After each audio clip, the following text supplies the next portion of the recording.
Hey y'all, it's Jasmine and I'm back with another video. Today I'm going to be showing y'all how to do these eyebrows, so let's get into it. Lately I've been using an eyebrow pencil to fill in my eyebrows, so we're going to use the Ruby Kiss eyebrow pencil in dark brown. It has a spoolie on one end and a sharpener on the other, and I'm just trying to brush out my eyebrow hairs to try to make them go the same way because they have a mind of their own.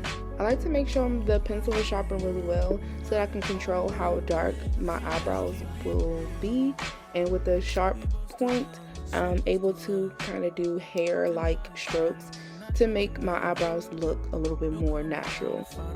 I prefer to start outlining the bottom of my brows just to kind of create the shape that I want, and then I create that outline at the top, kind of starting in the middle of my brow and connecting that line to the tail end of the brow, and then I just do light strokes at the front to kind of fill in that sparse area that I have in the beginning of my brow.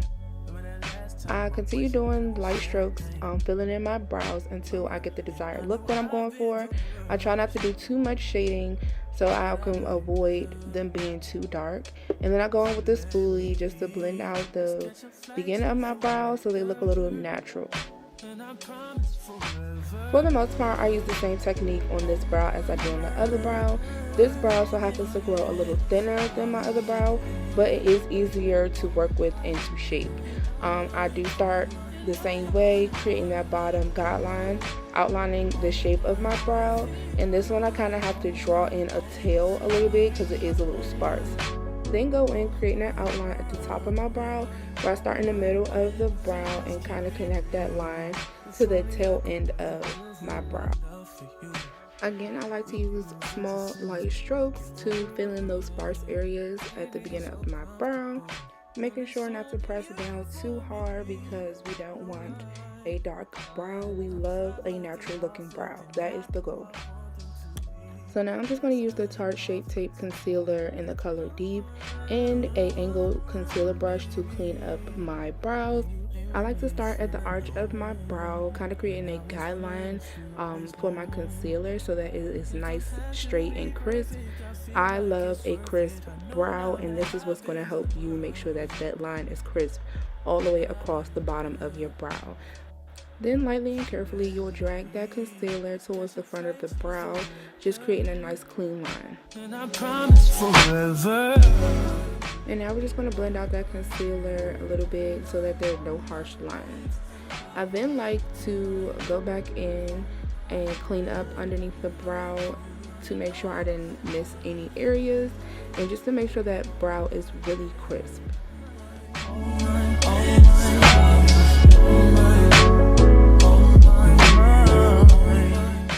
And of course, we just repeat the same steps on this side.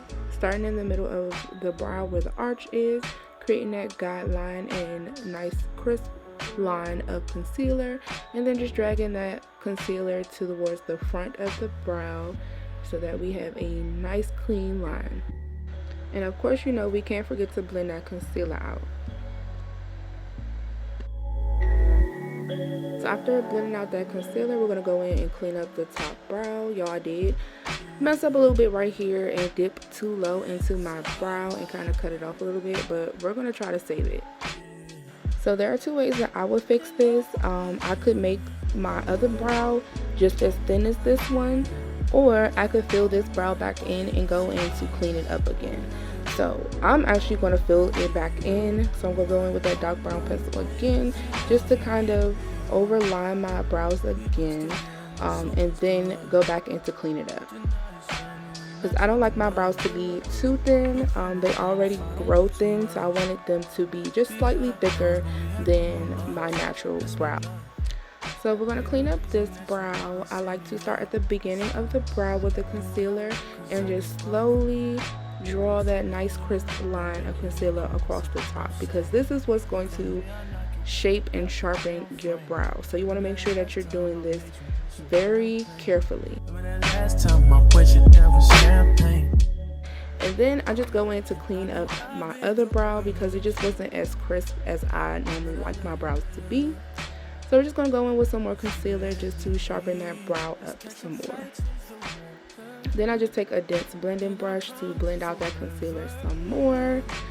No, if I was doing a full glam look, I would have blended that concealer down onto my lid and then proceeded to do my eyeshadow look. But I do not wear eyeshadow every day, and this is just my everyday brow routine. So we're not going to blend that concealer down onto the lid. We're just going to blend it out so that it is not so overpowering. So I like to take my spoolie and kind of blend out any harsh lines in the beginning of my brow. This is what's going to give you that natural looking brow. I promise you, you don't want to skip this step. So that is how I achieve my natural looking brows. I hope you all enjoyed this video. Don't forget to like, comment down below, and subscribe, and hit that notification bell so you're notified every time I post. Bye guys, love y'all, peace out. Feel alone, and I was wondering if you always know it don't have to be perfect. I feel like it's worth it. I know.